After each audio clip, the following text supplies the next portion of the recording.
Құрбан айт басталғалы базарға барып, қой мен сиырдың бағасын көріп, таңғалып отырсыздар ма? Ал мен сіздерге мынаны айтайын. Қазақстан әлемде сиыр еті ең арзан елдердің қатарына кірген екен. Тараған ақпаратта Қазақстан ет бағасының арзандығы бойынша алғашқы 20 елдің қатарына кірді дейді. Алайда ақпарат қаншалықты рас? Бірге тексеріп көрейік. Еттің бағасы туралы рейтинг Number.io сайтынан алынған. Бұл сайтта Қазақстан сиыр етінің бағасы бойынша 101 елден 82-ші орынға жайғасқаны жазылған. Алдымен рейтингде әлемнің барлық елі қамтылмаған ескеру қажет. Сондай-ақ Number.io методология бөлімінде деректерді жинау үшін пайдаланушы енгізген ақпараттар мен қолмен жинақталған деректердің пайдаланатыны жазылған. Яғни дереккөз сенімді емес.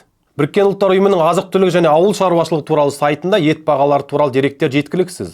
Мәселен, сиыр еті бағаларының орташа көрсеткіші жайлы тек 14 қана елдің ақпараты бар. Кейбір елдер жайлы тек белгілі бір қалалардың деректер келтірілген. Сондай-ақ ондағы мәліметтердің мерзімділігі әртүрлі. Мәселен, Әзербайжанға қатысты наурыз айында деректер келтірсе, Грузияға қатысты тек сәуір айында ақпарат жазылған. Ал Қазақстандағы еттің бағасы қалай? Ұлттық статистика бюросының ақпаратына сай, сиыр еті 2020 жылдан 2025 жылға дейін 1890 теңгеден 3245 теңгеге дейін өскен.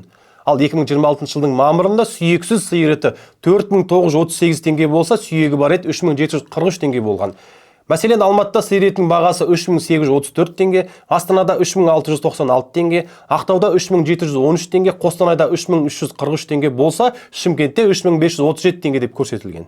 Ал Фавостат деректерінде Қазақстандағы сиыр етінің орташа бағасы бөлшек сауда бойынша 3653 теңге деп жазылған. Көтерме сауда бойынша 3815 теңге деп көрсетілген. Ал сіздің өңірде еттің бағасы қанша теңгеге жетті?